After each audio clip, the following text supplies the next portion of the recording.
Mayor Muryn, as mayor, and you're living this day in and day out, and your husband's probably living this day in and day out as well. You are the primary point of contact for government, whether it's the White House or Columbus or right there in Findlay.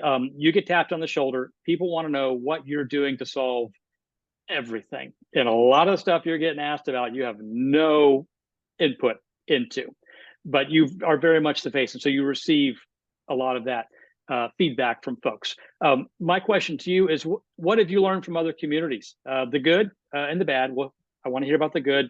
I want to name names of the bad, but some learnings there. And be as specific as you like, or as general as you're comfortable being. But address it from a mayor's perspective. Address it from the person who, when you go get your preferred morning beverage, and people are asking you direct questions, you can't run and hide. Yeah. So what are you seeing? And, what would you import? What would you not? You're totally correct, and I think that this has been a definitely emotionally and physically exhausting challenge because of so many variables being out of my control. You know what? I have really admired the leadership of Mayor Rue in Springfield on this. He has taken it on the chin, but he is, just keeping chugging along. And again, focusing on what aspects he can control. There's not really any mayor that I am like, oh my gosh, I can't believe they did that. Now, a little bit of that is probably because I feel like I've had like my head down, nose to the grindstone too. So I've probably missed some good options. But I think the thing that I admire most about mayors is when they lead with integrity and try to bring their community together and along.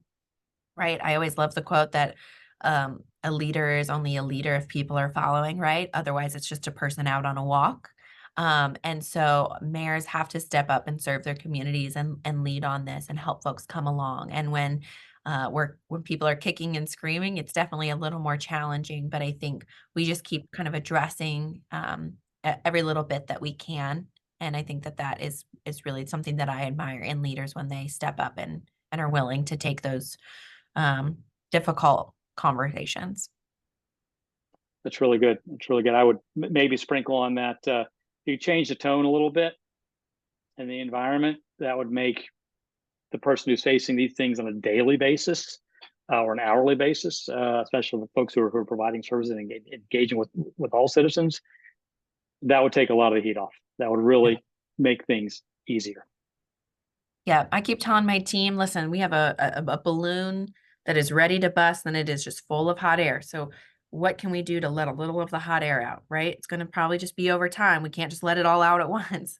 So how do we keep just kind of deflating, taking the energy out of the conversation? That is a great last word. Findlay, Ohio Mayor Christina Muryn, thank you for taking time out of your busy day to join us here on Strong Community Solutions as part of the Municipal and County Solutions Institute. That will continue to be a mouthful. But thank you for joining us on this series. For those who have not seen our other series, please click on and check out things we talk about: housing and mental health and substance abuse. And stay tuned for additional topics that are going to help you lead and help create better, stronger communities across the United States.